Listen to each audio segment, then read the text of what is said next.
And in my mind, the more I ignore this, the louder the voices become. What would it be like to make friends with the inner committee?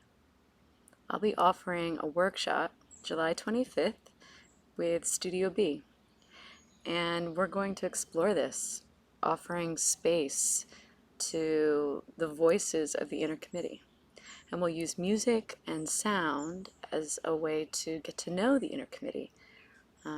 What does the one that lacks trust sound like? The one that's generous, the one that's vain, the one that's a perfectionist, that rushes, etc.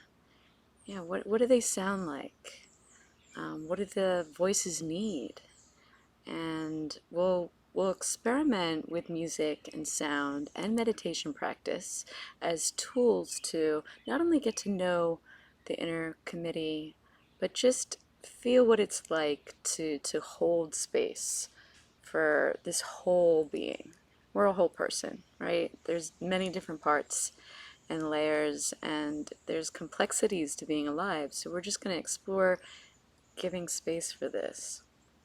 And I really hope that you bring your innate creativity and wisdom to the space and join me July 25th with Studio B.